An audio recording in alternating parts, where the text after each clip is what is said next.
Welcome back. So we're on day 30 now, which is pretty impressive. It's a good run.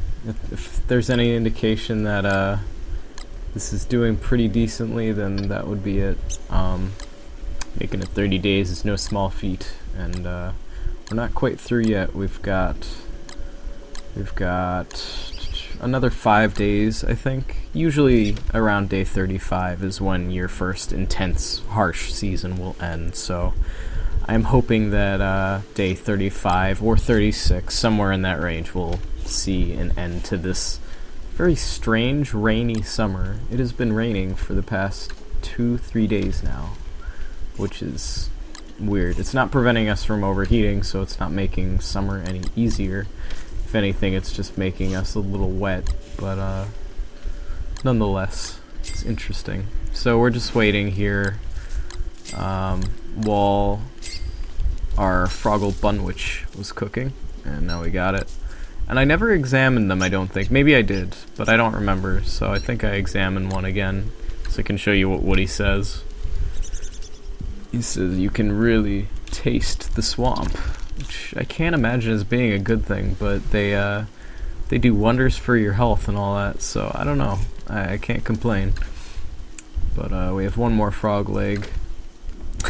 If I'm honest here, I actually kind of forgot what the recipe was again. I just kind of felt it out. I was like, yeah, that looks right, and luckily I was not wrong. It's two twigs, one berry or vegetable, and of course the main ingredient, the frog's legs. So we'll make one more, just use another carrot, and I don't know what I was doing with the eggs, but yeah, so taking care of business, getting ourselves back to normal bit by bit. Unfortunately, this increases our sanity enough that I think that the beardlings are gonna be gone, but that's not too bad. We can easily lose sanity in certain ways. I mean, maybe not easily, but I know of a particular place where we could take care of any needs we would have along those lines. So need that bee to move out of the way. Luckily, he was happy to oblige and find a new resting location.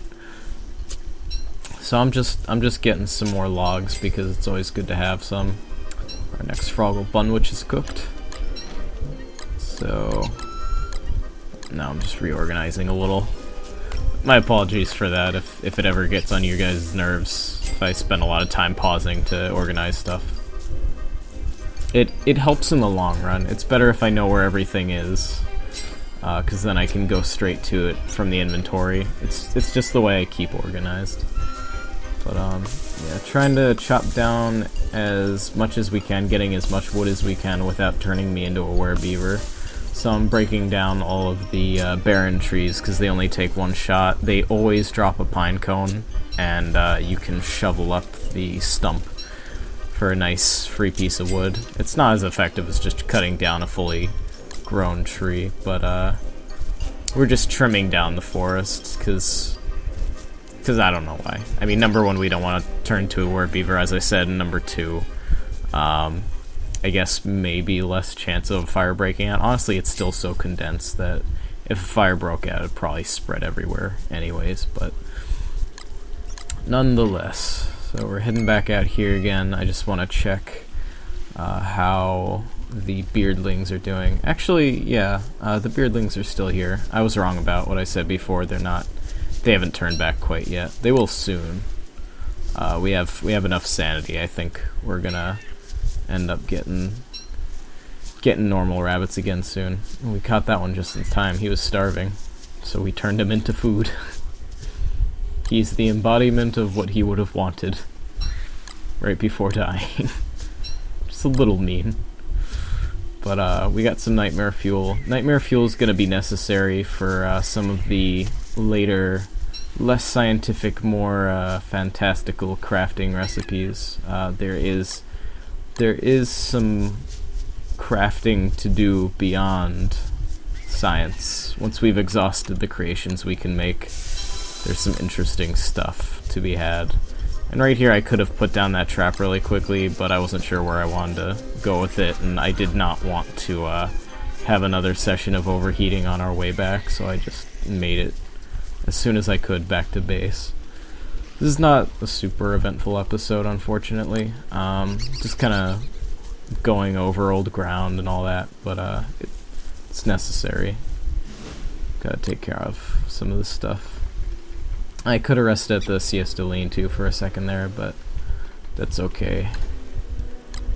I actually was trying to avoid the Siesta Lean-To just because episodes 24 and 25, I think. Also, Chester got stuck right there for some reason.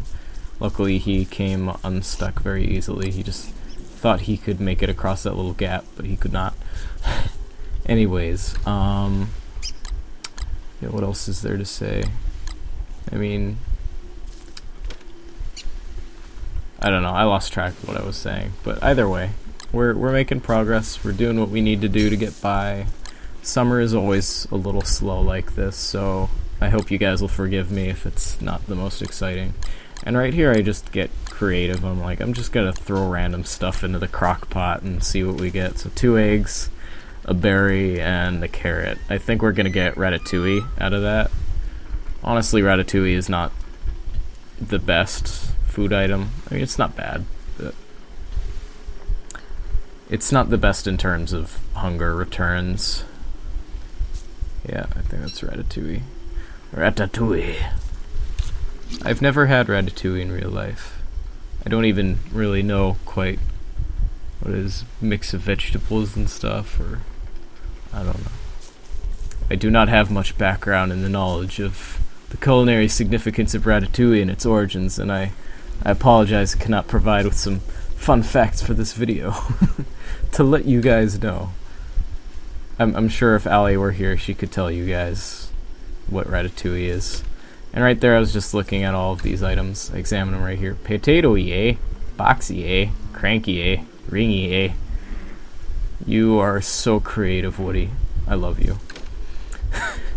But yeah, we'll probably place those at the wooden thing just so they're not taking up our storage space. And if you can hear, also I make another one of those because it's always good to have a backup. But if you can hear in the background, once again, the hounds are nearby. Also, you'll see my Summer Frest was at 2% durability. I did not notice that when I took it off. I just got really lucky.